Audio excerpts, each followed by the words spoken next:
안녕하세요. 6개월 가까이 카메라 너머의 온라인 방송을 통해서 교우들께 인사를 드립니다. 부활절 다섯째 주일 예배에 참석해 주신 교우들 반갑습니다. 5월이 시작되었습니다. 5월은 흔히 가정의 달이라 이렇게 말하는데요. 우리 교단은 5월 첫째 주일을 어린이 청소년 주일로 섬깁니다. 우리의 삶을 지탱하고 있는 가장 가까운 관계를 두텁게 만드는 것에 주목하는 그런 기간입니다. 5월은 또한 푸르름이 더해가는 그런 기간인데요. 이런 생명력들이 우리의 삶의 관계들을 아름답게 갖고 갈 수 있도록 주님께서 은총 베풀어 주시기를 기원합니다. 6개월 가까이 코로나로 비대면 예배를 지속하다 보니 교우들 사이에서 또 교회에 참석하는 사람들도 피로감을 많이 느끼고 있습니다. 그런데 교회 퇴거를 앞두다 보니 여러 가지 면에서 고심이 많습니다.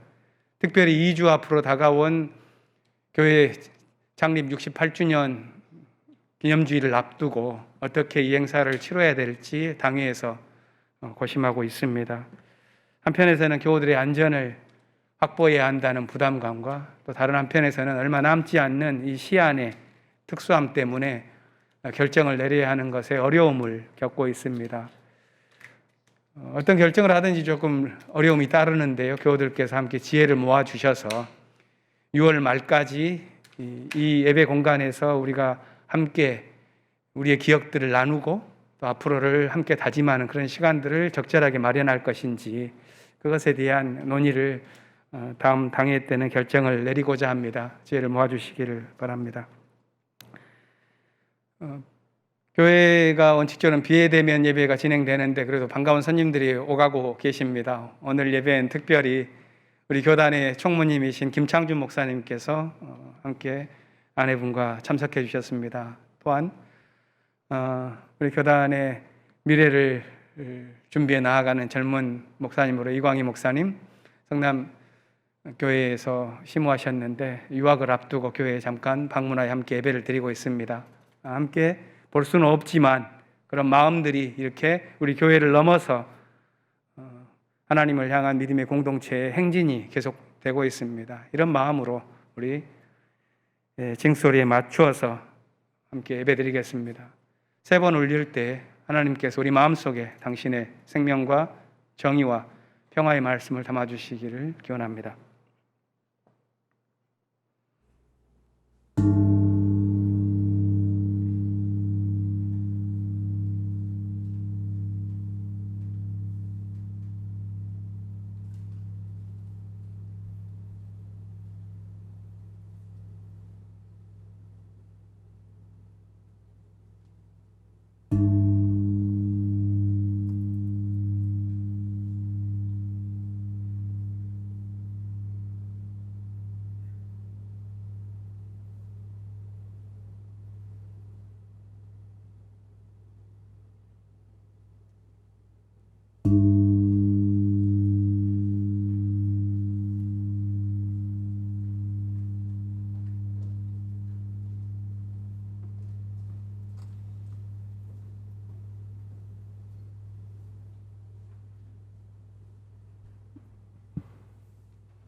가난한 사람들도 여러분들의 마음이 늘 유쾌하길 빕니다 하면서 축배를 들고 배불리 먹을 수 있을 것이다. 주님을 찾는 사람은 누구나 주님을 찬양할 것이다. 땅끝에 사는 사람들도 생각을 돌이켜 주님께로 돌아올 것이며 이 세상 모든 민족이 주님을 경배할 것이다. 주권은 주님께 있으며 주님은 만국을 다스리는 분이시다. 땅속에서 잠자는 자가 어떻게 주님을 경배하겠는가? 무덤으로 내려가는 자가 어떻게 주님 앞에 무릎 꿇겠는가? 그러나 나는 주님의 능력으로 살겠다.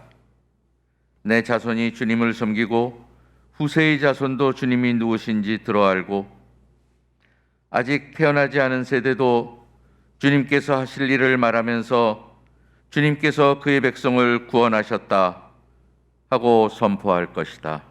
아멘.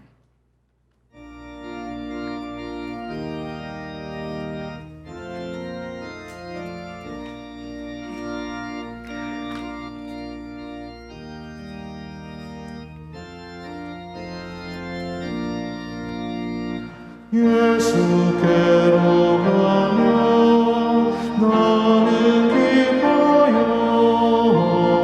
걱정 근심 없고 정말 즐거워. 예수께로 가며 나는 기뻐요. 나와 같은 아이 부르셨어요.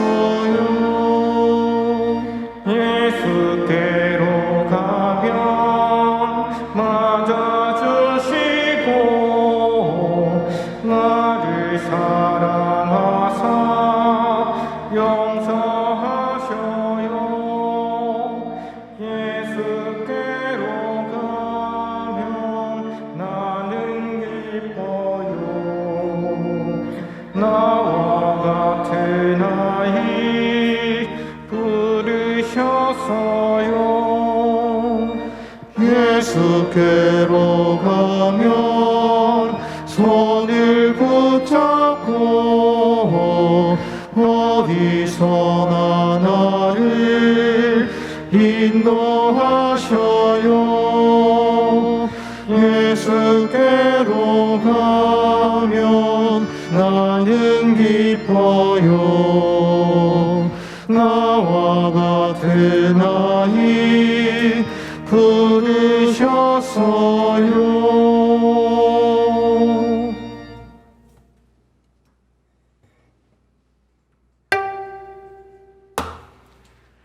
온 세상이 주 하나님 기억하여 돌아오고 이 세상의 모든 민족 주님 앞에 경배하리.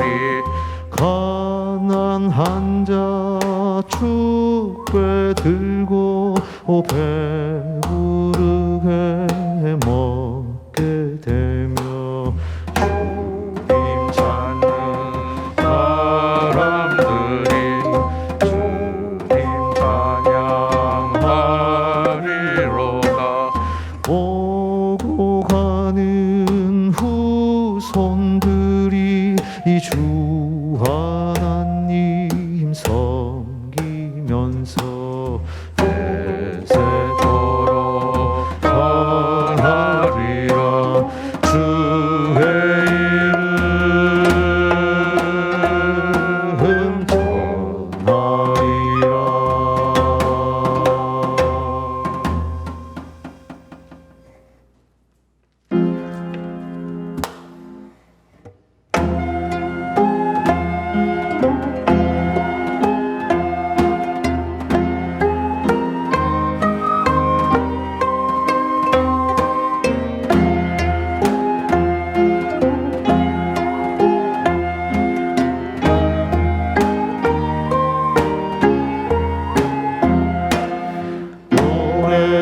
오래전부터 지금까지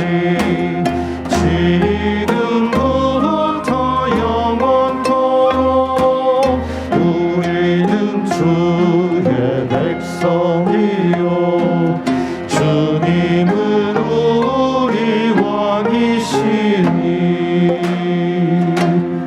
영광 찬송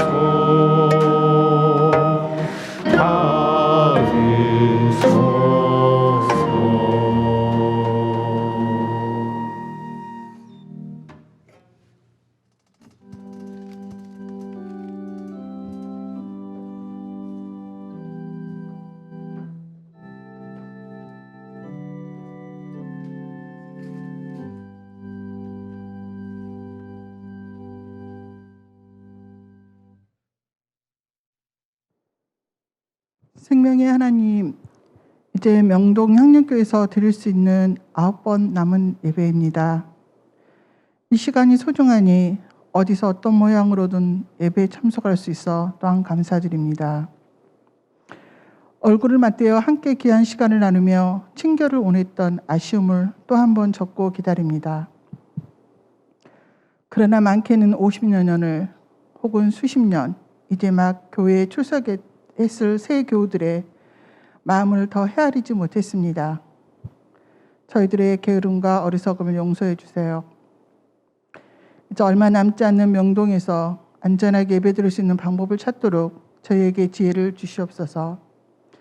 역사 속에 남게 될 이 명동 향년교회에서 다양한 모습으로 이전에 따른 아쉬움을 나눌 수 있기를 또한 기도드립니다. 죽음을 이기시고 부활하신 주님, 교회의 짐을 정리하고 이사를 준비합니다. 보관할 물건과 버릴 것을 구분하고 있습니다. 그 가운데 교회 앞 국가보안법 폐지 현수막을 보니 막막해지고 눈물이 납니다. 이 악법은 언제 없어지려나? 저희들의 기도가 부족했는지, 우리들의 실천이 부족했는지 되돌아봅니다. 저희들의 부족함을 용서해 주시고 새 성전으로 가기 전에 폐지되기를 간절히 기도드립니다. 우리에게 참 생명을 주신 하나님, 5월의 눈부신 계절이 시작됩니다. 코로나19로 외출이 자유롭지는 않지만 달리는 창밖의 초록잎들을 보며 다시 기운을 차립니다. 베란다에서 키우던 꽃들을 이웃과 함께 볼 수 있도록 복도에 두었습니다. 내년에는 동네 어느 한 귀퉁이에도 한 그루 나무를 심기를 기대해 봅니다. 자연을 가꾸듯이 어린이들이 자라고 청소년이 되어 부모를 떠나 독립할 수 있는 건강한 사회를 또한 저희가 가꿀 수 있기를 기대합니다. 저는 35년 전 150만 원의 전세를 시작하여 지극히 평범한 월급으로 생활하면서도 지방에서 아파트를 매입해 살았고 3년 전에는 현재 거주 중인 빌라를 살 수 있었습니다. 그러나 우리 아들, 딸들은 성실하게 공부하고 직장 생활을 하고 있지만 아직도 자력으로 작은 전세 하나 마련하기 어렵습니다. 빨리 독립을 원하고 나도 할머니가 되고 싶은 마음은 욕심일까요? 이 사회의 계획을 위해 나는 무엇을 하였는가 또한 반성합니다. 우리 아이들이 평범한 삶의 기본인 의식주 중에 주거를 해결하는 게 너무 어려워 보입니다. 당장 주거에 지출하는 비용이 많이 들 뿐더러 집을 살 수 있다는 희망은 거의 없어 보입니다. 우리나라의 낮은 출산율이 보여주는 통계가 실감납니다. 5월은 가정의 달이라고 합니다. 어린이날을 챙겨줄 부모, 어버이날을 기억해줄 자녀들, 또한 다양한 가구, 가정의 모습 속에서 소소한 행복이 넘쳐나는 5월이 되기를 간절히 기도드립니다. 더딘 걸음 힘들어도 여럿이 함께 가는 세상을 꿈꿔봅니다. 굽이굽이 힘들어도 아리랑 고개 넘어 억새풀더미 흐드러진 갈릴리로 먼저 가신 예수님의 손을 맞잡고 갈릴리로 함께 가요를 노래합니다. 우리의 앞서 갈릴리로 가신 주님, 부활의 주님, 날아라 새들아 푸른 하늘을, 달려라 눈물아 푸른 벌판을 노래했던 5월입니다. 우리 아이들이 적어도 평범한 의식주를 해결할 수 있는, 생활할 수 있는 세상이 오기를 노래합니다. 우리가 힘과 지혜 그리고 수고와 나눔을 모으게 하시고 하나님의 정의와 평화를 더하여 주시옵소서. 지금도 우리를 만드신 하나님, 우리 교회가 주님의 사랑이 머무는 교회, 우리 교회가 행함으로 헌신하는 교회, 우리 교회가 주님을 닮는 교회, 그래서 할맑은 사람들이 하나 되고 어른도 아이도 하나 되고 서로 손을 맞잡고 하나를 노래하는 교회가 되기를 또한 간절히 기도합니다. 하나님, 우리 교우들의 다양한 삶을 보살펴 주십시오. 직장에서, 가정에서 좁은 길을 따라가는 교우들, 오손도손 정다운 하나님 나라를 만들어가는 교우들, 내 이웃을 내면 같이 사랑하며 하나님 나라를 만들어가는 교우들, 슬픔도 기쁨도 감사함으로 웃음꽃 피우는 향긴 교우들에게 평안으로 축복해 주시옵소서.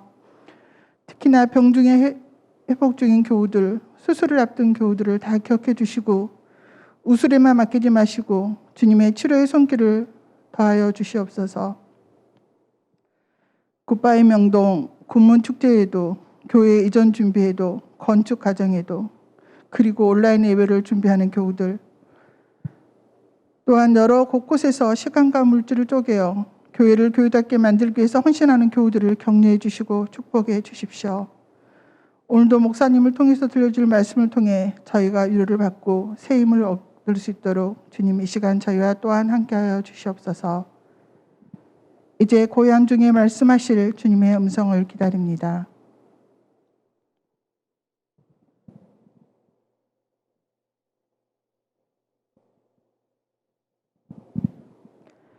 더딘 걸음 힘들어도 여럿이 함께 가기를 바라시는 예수님 이름으로 기도드립니다. 평화 이루소서 평화 이루소서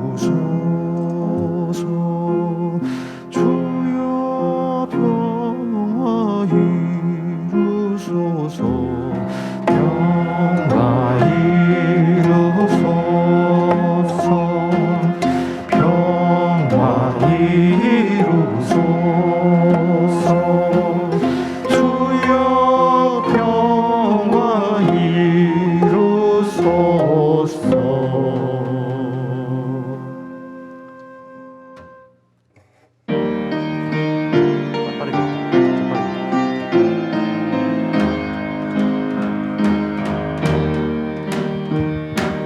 하늘에 계신 우리 아버지 만물이 당신을 하나님으로 받들게 하시며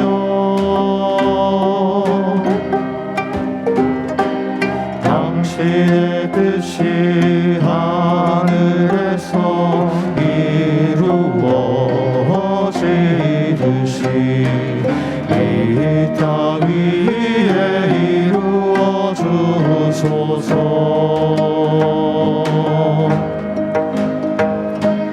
오늘날 우리에게 일용할 양식을 주시고 우리가 우리에게 죄 지은 자들을 용서하듯이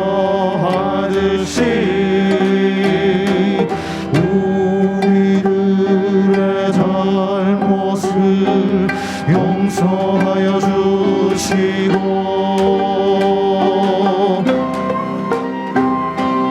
연약한 우리 유혹으로부터 보호하여 주시고 모든 악에서 구하여 주소서.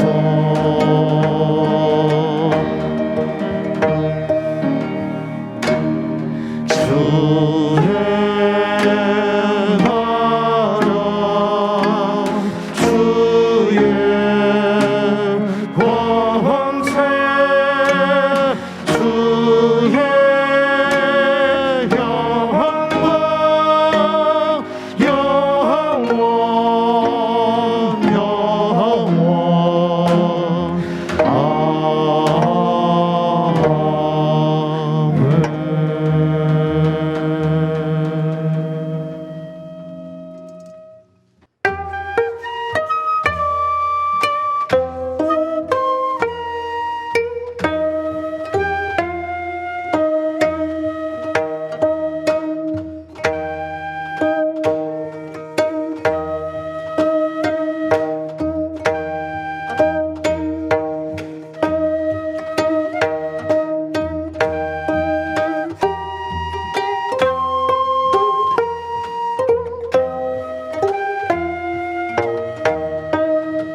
오늘의 하늘 말씀은 제2성서의 사도행전과 요한일서입니다.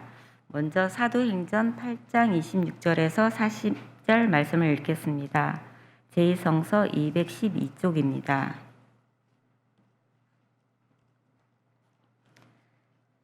그런데 주님의 천사가 빌립에게 말하였다. 일어나서 남쪽으로 나아가서 예루살렘에서 가사로 내려가는 길로 가거라. 그 길은 광야의 길이다.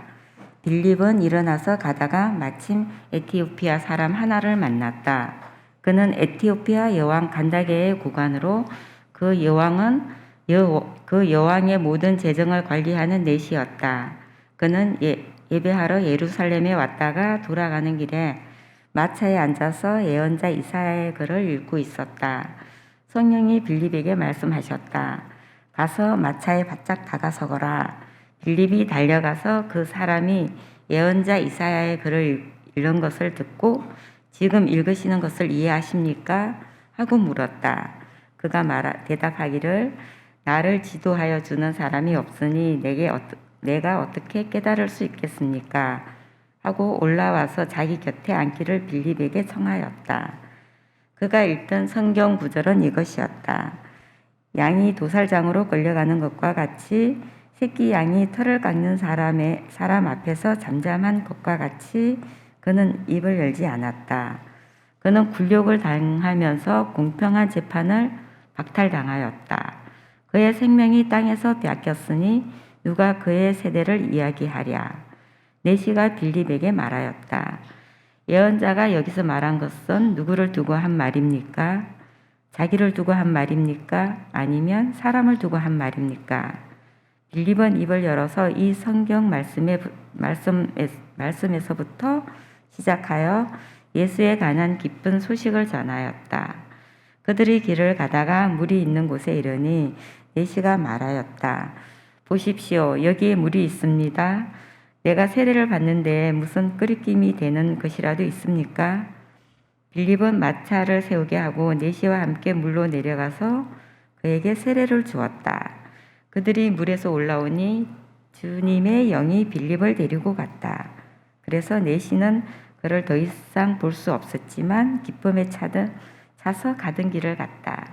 그 뒤에 빌립은 아소도에 나타났다. 그는 돌아다니면서 여러 성에 복음을 전하다가 마침내 가이사라에 이르렀다. 이어서 제2성서의 요한일서 4장 7절에서 21절 말씀을 읽겠습니다. 제2성서 414쪽입니다. 사랑하는 여러분, 서로 사랑합시다. 사랑은 하나님에게서 난 것입니다. 사랑하는 사람은 다 하나님에게서 났고 하나님을 압니다. 사랑하지 않는 사람은 하나님을 알지 못합니다. 하나님은 사랑이시기 때문입니다.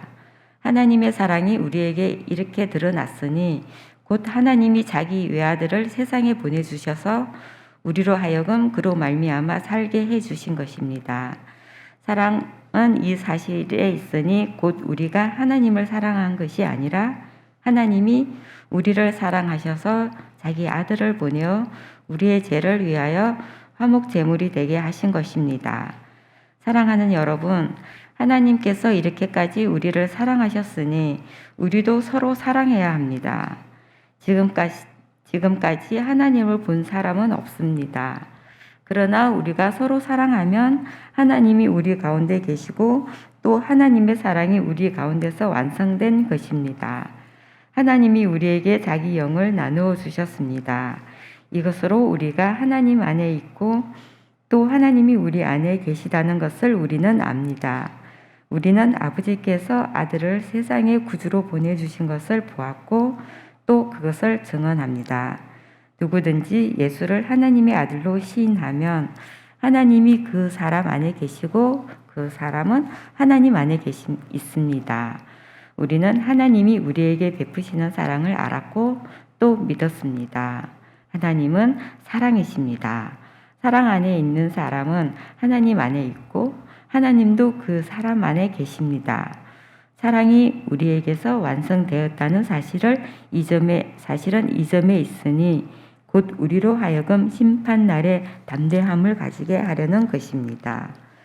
우리가 이렇게 담대해지는 것은 그리스도께서 사신 대로 또한 우리도 이 세상에서 그렇게 살기 때문입니다.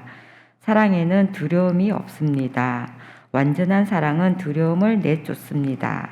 두려움은 징벌과 관련이 있습니다. 두려워하는 사람은 아직 사랑을 완성하지 못한 사람입니다. 우리가 사랑하는 것은 하나님이 우리를 먼저 사랑하셨기 때문입니다. 누가 하나님을 사랑한다고 하면서 자기 형제 자매를 미워하면 그는 거짓말쟁이입니다. 보이는 자기 형제 자매를 사랑하지 않는 사람이 보이지 않는 하나님을 사랑할 수 없습니다. 하나님을 사랑하는 사람은 자기 형제 자매도 사랑해야 합니다. 우리는 이 계명을 주님에게서 받았습니다. 다 함께 요한복음서 15장 4절 말씀을 읽겠습니다. 내 안에 머물러 있으라. 그리하면 너희 안에 머물러 있겠다. 이 말씀으로 귀한 깨달음과 결단이 있으시길 바랍니다.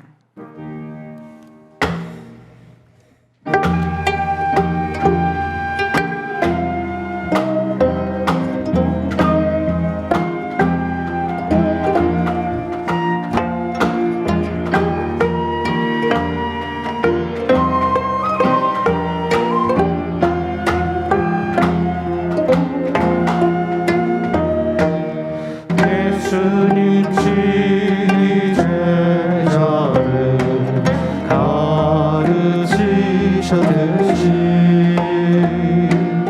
이 시간 당신의 말씀으로 우리를 깨우치소서.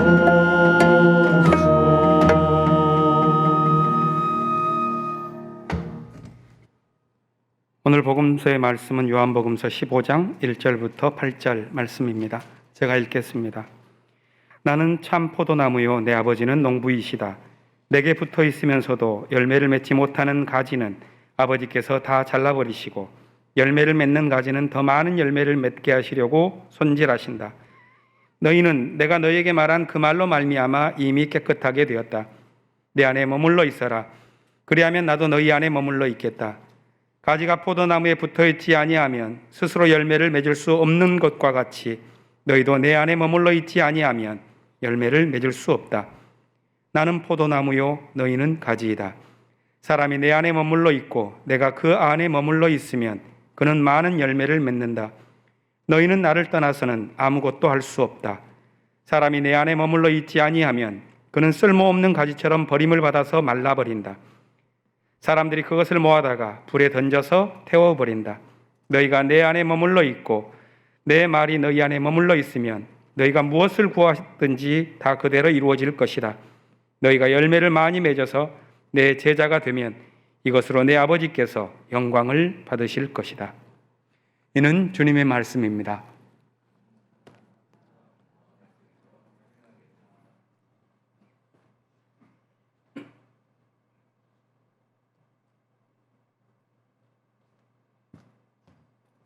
올 첫째 주일을 어린이 청소년 주일로 보내고 있습니다.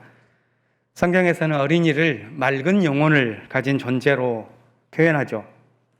예수님께서는 어린이를 가리켜서 자기를 낮추기 때문에 하늘나라에서 가장 큰 사람이다 이렇게 표현하기도 했고, 하나님 나라를 향해 열려 있기 때문에 그 나라의 주인공이다 이렇게 묘사하기도 했습니다.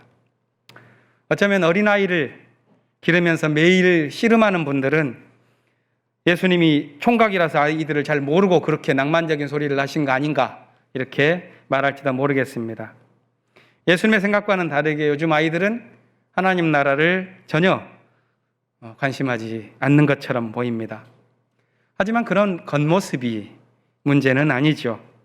오히려 어린아이들이 게임을 하거나 친구들과 어울려 노는 것보다도 그냥 자기 방에서 하나님 나라에 대해서 골똘히 생각하면서만 지낸다면 어쩌면 그것이 더 염려스러운 일이 될지도 모르겠습니다.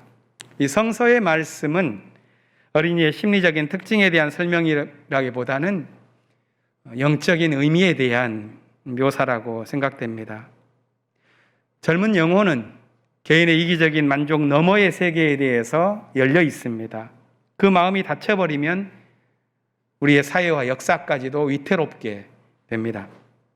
사회의 위기라는 것은 GDP의 축소나 보수 세력의 집권 이런 것에 있지 않습니다.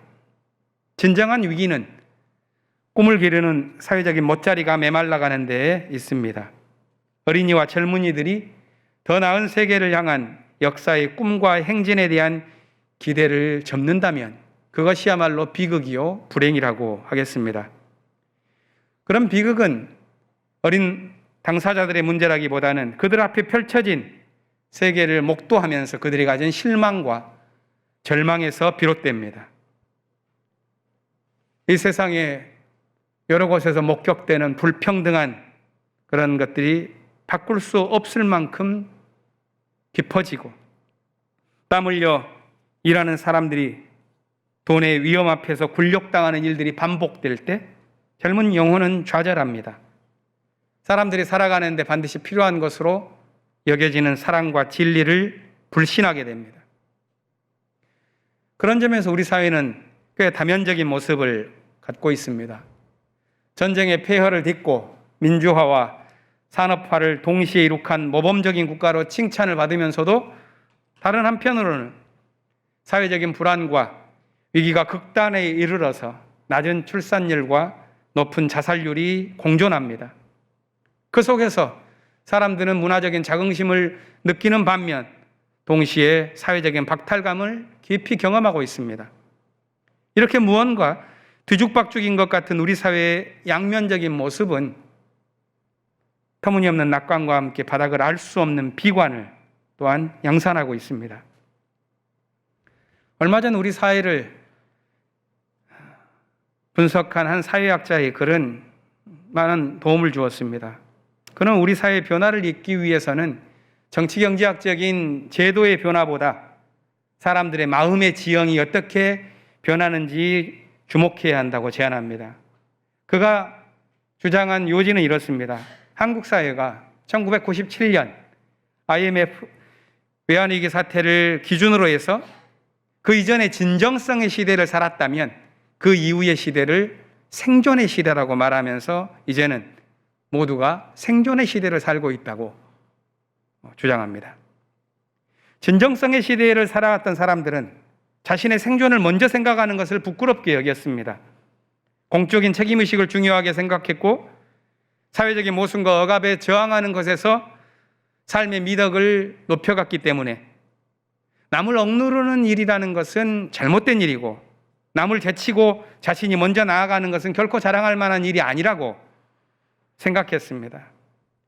하지만 외환위기를 심각하게 겪고 재편성된 사회체제 속에서는 사람들이 자신의 진정성을 펼쳐나아갈 수 있는 사회적인 기반을 잃고 말았습니다. 우리 사회는 적자 생존과 무한 경쟁의 정글로 변하게 되었고 거기에서 사람들의 절박한 관심은 진정성이 아니라 생존이 되었습니다. 그 과정에서 생존을 최우선의 가치로 설정하는 사회적 합의가 이루어진 것입니다. 생존의 위기를 살아나온 사람들, 그들은 영웅이 되는 사회적 판타지가 만들어졌고 그 가운데에서 개인의 성찰이라는 것은 성공을 위한 재테크나 자기개발이라는 도구적인 영역에서만 진행되었습니다. 사회학자는 이렇게 진정성을 이룬 우리 시대의 자화상을 슬프게 생각하며 비판합니다. 하지만 그렇다고 해서 다시 진정성의 시대로 복귀할 수 있느냐? 이렇게 말하지는 않습니다. 왜냐하면 진정성의 시대에는 그림자가 있기 때문입니다. 진정성이라는 것은 강력한 도덕적인 열망을 갖고 있으며 진리를 순수하게 추구하는 마음입니다. 따라서 인간의 삶의 부족한 부분과 욕됨의 측면을 용납하지 않는 모습도 지닙니다. 타인을 향해서는 진리라는 이름의 폭력으로 나타나기도 하고 자신의 한계 상황을 맞을 때에는 자기 파괴를 겪거나 급격한 타락의 모습을 띠기도 합니다. 그렇기 때문에 진정성의 시대에 우리가 보았던 것은 열사들의 모습이었고 전향의 모습이었습니다. 오늘날에는 분명히 우리 모두 그런 시대를 지났습니다.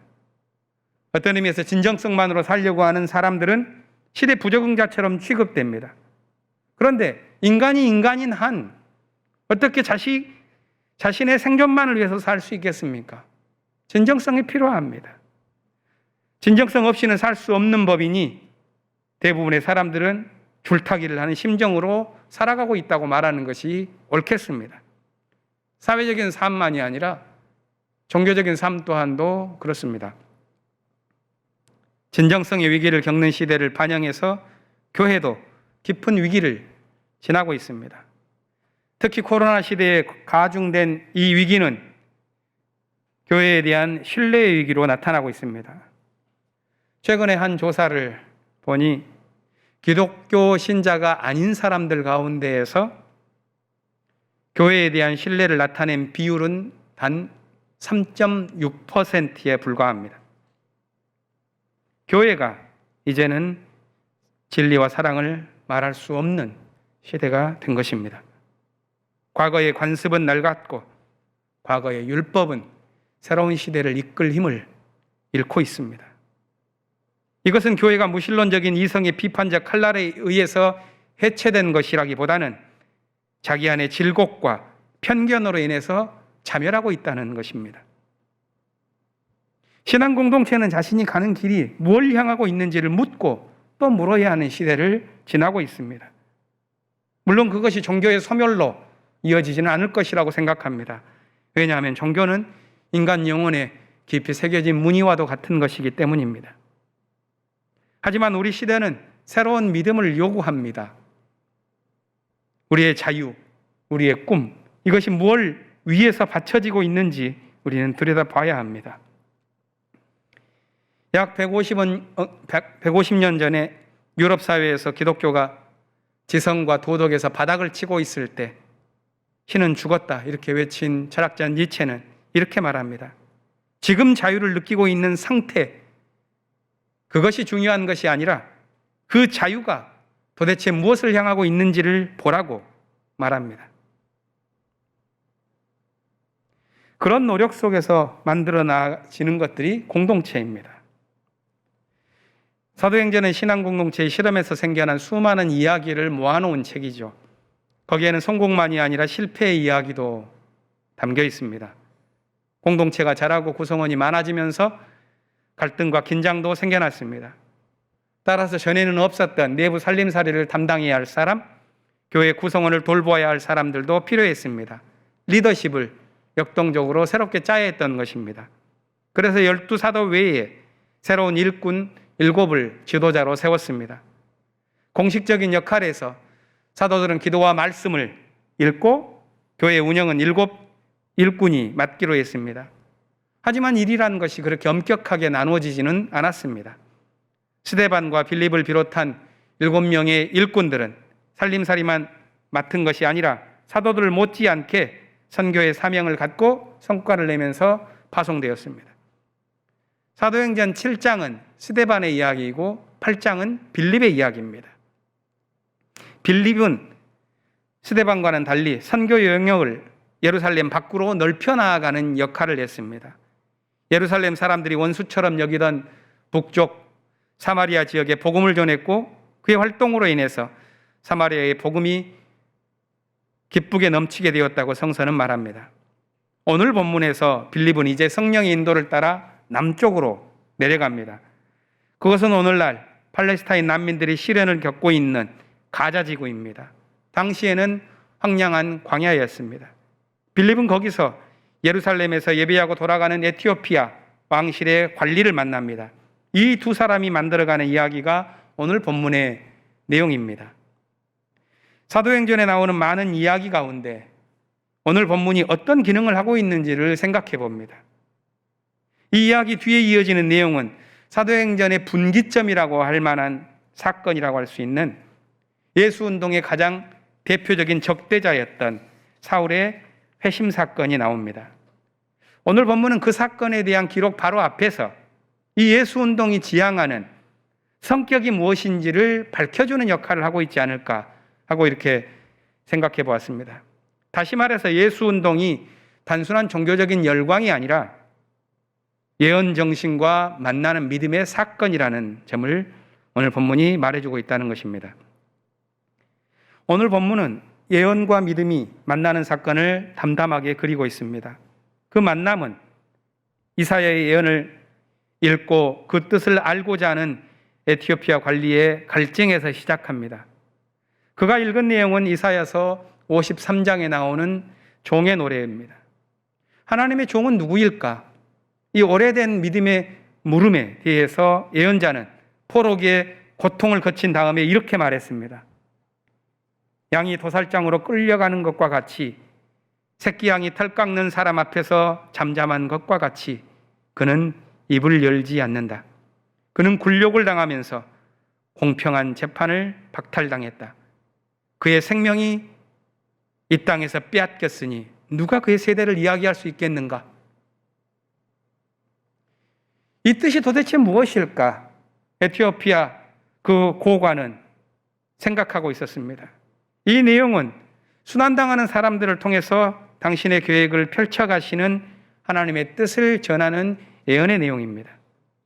이 예언은 수백 년간 전에 내려오면서 민중들의 한과 꿈을 메시아에 대한 기대와 연결하는 대표적인 성서 본문이었습니다. 에티오피아 관리는 빌립을 초대해서 이 말씀을 깨닫게 해달라고 요청합니다. 빌립은 이 말씀이 써진 이사야의 시대부터 자기 시대에 이르기까지 그 말이 어떤 복음의 의미를 지니고 있는지를 설명합니다. 빌립의 시대에 그것은 예수에 관한 이야기였습니다. 그 말을 듣고 깨달은 에티오피아 관리는 빌립에게 즉시 세례를 요청하지요. 보십시오, 여기에 물이 있습니다. 내가 세례를 받는데 무슨 거리낌이 되는 것이 있습니까? 빌립은 그에게 세례를 베풀었고 이제 그들은 모두 예수 안에서 살아가는 사람이 되었습니다. 이 본문은 어쩌면 진정한 만남에 관한 이야기로 읽을 수도 있겠습니다. 그들을 진정한 만남으로 묶어준 공간은 예수 안에서 그들이 함께 예언을 묵상하는 곳입니다. 그것을 더욱 분명하게 단순한 말씀에 담아주는 것이 요한복음 15장의 본문입니다. 오늘 요한복음 본문은 예수님의 고별 설교 가운데 있는 내용입니다. 예수께서는 제자들의 발을 씻겨주시고 함께 만찬을 나누신 다음에 그들에게 긴 말씀과 기도를 남깁니다. 오늘 본문에서 예수께서는 당신을 포도나무로 비유하고 제자들은 그 나무에 붙은 가지로 설명합니다. 이것은 서로 연결되어 있는 관계를 상징합니다. 또한 그것은 기독교적 실존을 말해주는 핵심적인 가르침이라고도 할 수가 있습니다. 4절은 이렇게 말합니다. 내 안에 머물러 있어라.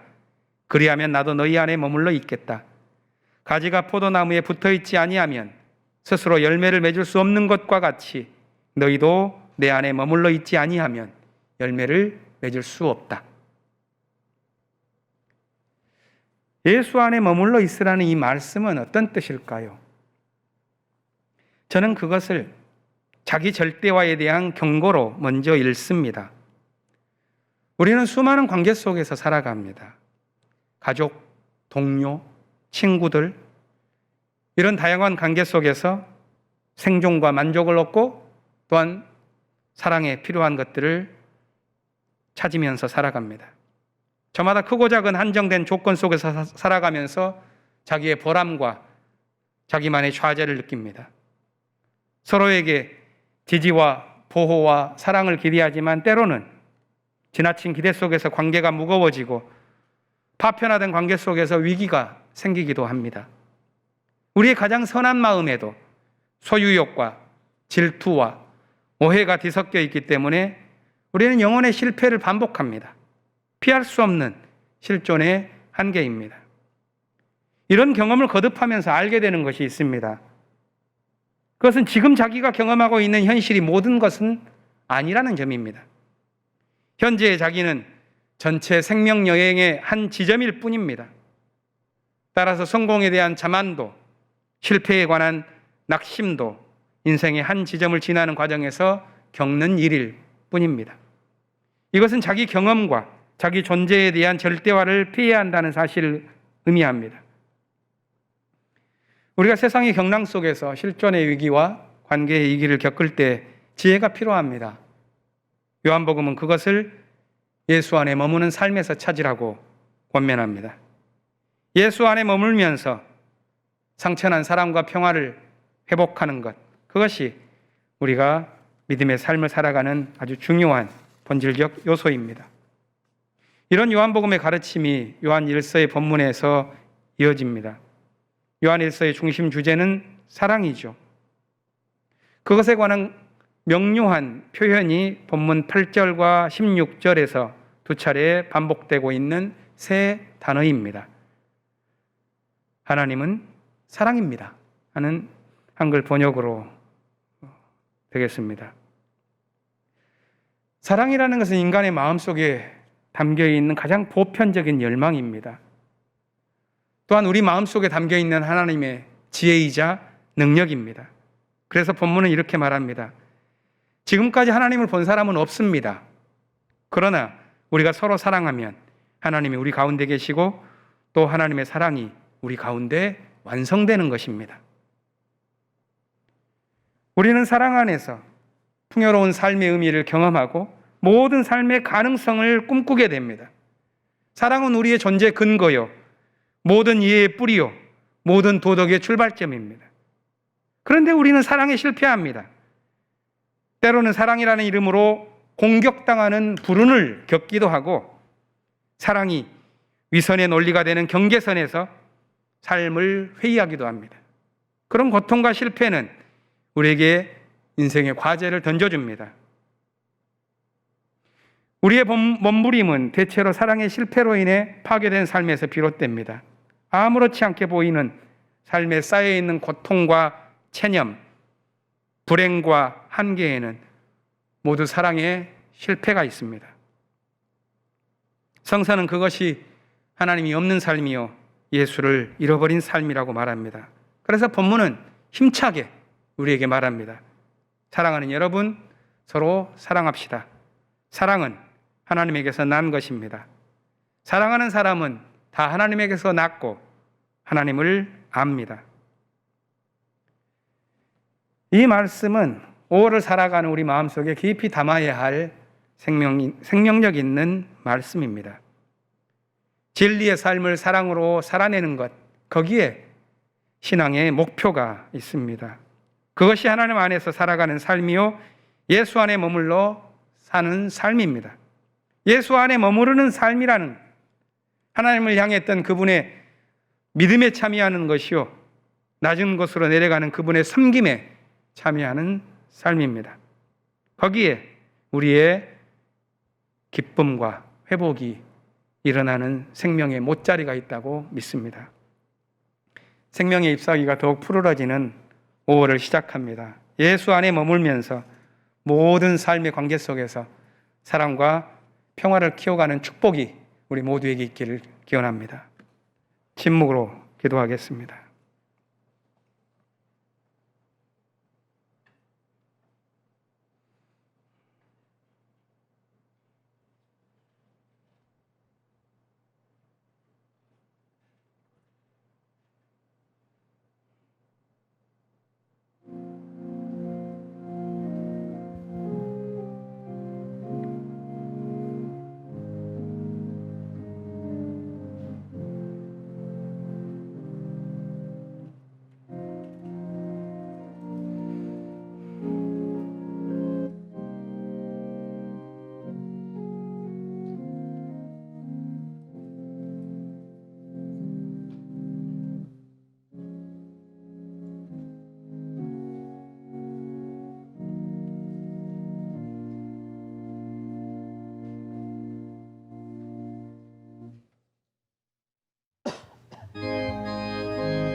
잠잠케 한다.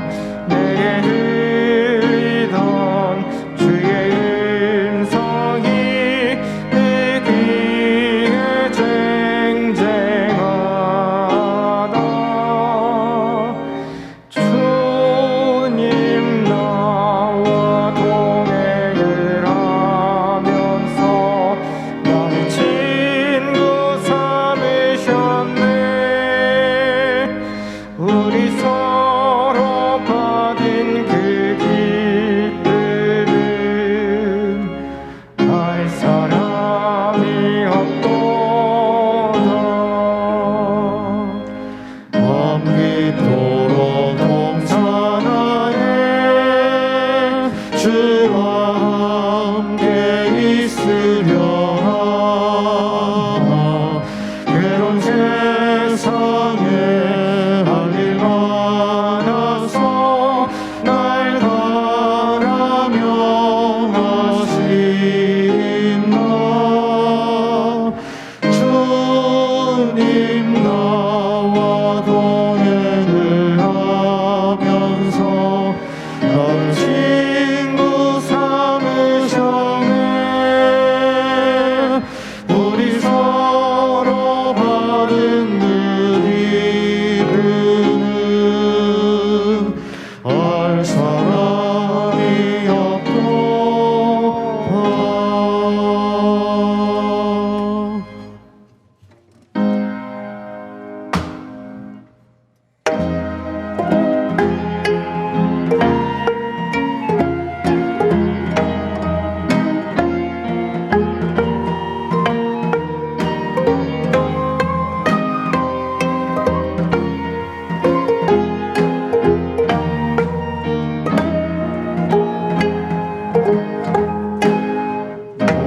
모든 것이 주께로부터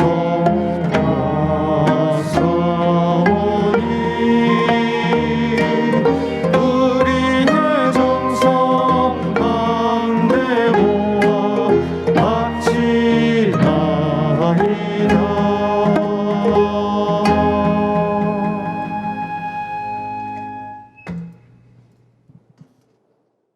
팬데믹의 광풍에도 어김없이 봄은 찬란하게 오고야 말았습니다. 새로 거듭난 옅은 초록이 점점 짙어져 먼 산도, 가로수도, 화단의 나무들도 온통 녹색으로 가득합니다. 살아있다는 것이 참 좋구나 실감합니다. 조금 과장하면 기적 아닌 날이 없습니다. 크게 애쓰지 않아도 절로 감사함이 솟아납니다. 오랜 인류의 조상들이 긴 겨울 동굴 속에서 우물하게 지냈습니다. 어느 날 바깥의 기운이 동굴 입구에서 느껴지기 시작했습니다. 조심스레 동굴을 나와 마주친 그 들판. 끝없는 초록에 깜짝 놀랐습니다.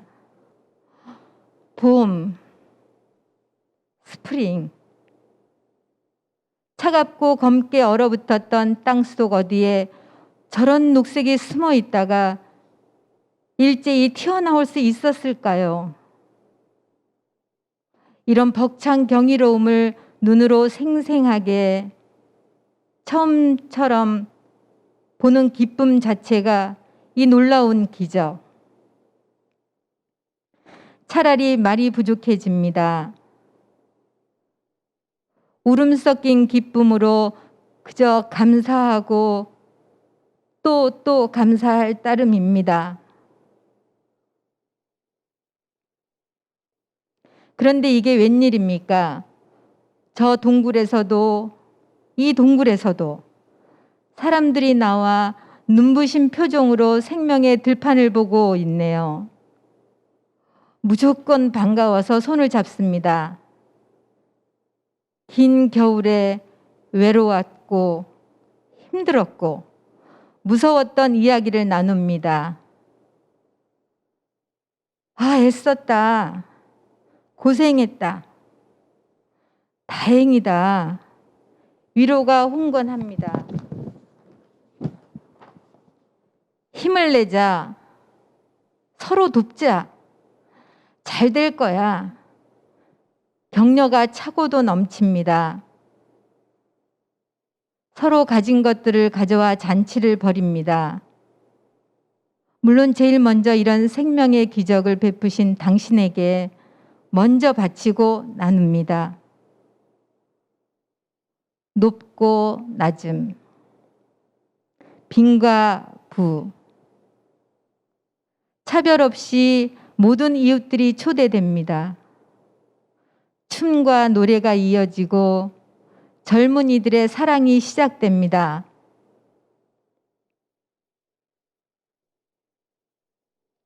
(5월의) 첫 주일, 다만 살아있으므로, 또 다만 향린의 형제 자매와 만날 수 있으므로, 기나긴 팬데믹의 공포에서 벗어나 기뻐하며 주님의 이름으로 감사의 기도를 드립니다. 아멘.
파송의 말씀을 전합니다.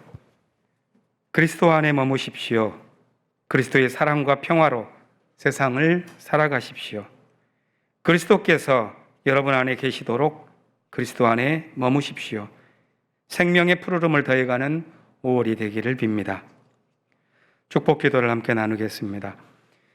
주 예수 그리스도의 은총과 하나님의 사랑과 성령께서 이루어 주시는 친교가 우리 가운데 영원토록 함께 있기를 주님의 이름으로 축원합니다. 아멘.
제가 내려가지 않은 이유는 제가 무슨 드릴 말씀이 있어서가 아니라 예배에 참석하신 분 가운데 한 분의 말씀을 청해 듣는 그런 소개를 다시 한번 하기 위함입니다. 우리가 속해 있는 한국기독교 장로회에는 1600여 교회가 있습니다. 이 교회를 대표하는 분은 해마다 1년 임기를 가진 총회장님이 계신데, 우리 교단은 다른 교단과는 달리 이 교단의 정책과 실무를 맡아서 책임지고 해나가달라고 하는 그런 위임을 교단 총무에게 대대로 지어왔습니다. 그렇기 때문에 이 4년 임기를 가진 교단의 총무님은 대단히 중요한 자리에 있습니다. 오늘 우리 교단의 총무님이신 김창주 목사님께서 오셨는데 제가 미리 부탁드리지 않아서 죄송합니다. 그러나 김창주 목사님 우리 교회와 또 우리 노회와 여러 가지 면에서 또 연관도 있으신데 그 포함해서 간략한 인사 말씀 전해주신다면 기쁨이 되겠습니다. 잠깐 김창주 목사님의 인사 말씀을 함께 듣겠습니다. 여러분 반갑습니다. 저는 오늘 예배 드리러 왔습니다. 예배 드리러 왔는데 목사님께서 이렇게 인사드릴 수 있는 시간 주셔서 다시 한번 감사드립니다. 이 자리에 계시는 우리 교우님들 뿐만 아니라 지금 아마 영상으로 예배 드리시는 많은 분들이 계시리라고 생각합니다. 저는 김창주 목사고요. 제가 오늘 이 자리에서 예배를 드리니까 감개무량합니다. 1980년 제가 한국신학대학에 처음 입학해가지고 1980년부터 1984년까지 우리 향림교회에서 봉사했습니다. 그리고 제가 1층 오늘도 올라오면서 안에 들어가 봤는데 어린이부실에서 어린이부 교사로 그리고 총무 선생으로 그렇게 일하면서 섬겼습니다. 너무 감개무량하고 이 자리 그대로 있어서 너무 감사합니다. 예배 중에 목사님 말씀하신 것처럼 이제 한 달, 2달 후에는 마지막 예배를 명동에서 드리시고 또 새로운 역사를 시작하시는 향림교회, 우리는 모두 다 기도하면서 기대합니다. 향림교회가 그 사이 우리 교단에서 어떤 역할을 해왔는지, 얼마나 소중한 교회인지, 얼마나 중요한 유산을 간직하고 계시는지 오늘 예배를 통해서도 다시 한번 경험하게 됩니다. 여러분의 꿈과 기도가 또 계획하시는 모든 일들이 하나님의 인도하심에 따라서 주님께서 놀랍게 축복하시고 새 역사를 이루어 가시는 그런 교회 되시기를 바랍니다. 이렇게 만나 뵙고 인사드릴 수 있는 시간 주셔서 다시 한번 감사드립니다. 대단히 고맙습니다.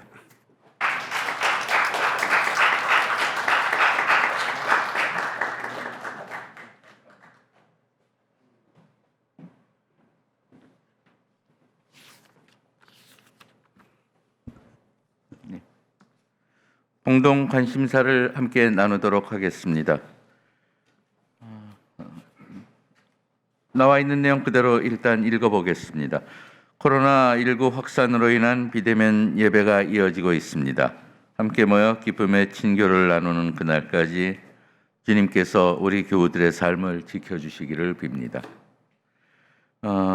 늘 그렇듯이 몇 가지 줌 회의가 오늘도 예정되어 있습니다. 우선 새날 청년의 배움마당이 오후 1시 반에 줌으로 있고, 그다음에 교육위원회 예정된 회의가 오후 3시에 역시 줌으로 있습니다. 또 전체 여신도의 임원회의도 오후 3시 반에 줌으로 열리게 되겠습니다. 그럼 몇 차례 광고 드렸습니다만 미래선교위원회 음악선교팀에서 진행하는 국악찬송가 가사 모집, 국악찬송가를 아마 증보하기 위한 계획인 것 같습니다. 국악찬송가 가사 모집이 5월 말일까지, 5월 첫 주니까 이달 말까지 진행됨을 기억해 주시고 자세한 내용은 교회 홈페이지를 참고하셔서 많은 분들 응모해 주시기 바랍니다. 그리고 들녘 농산물 판매가 이어지고 있습니다.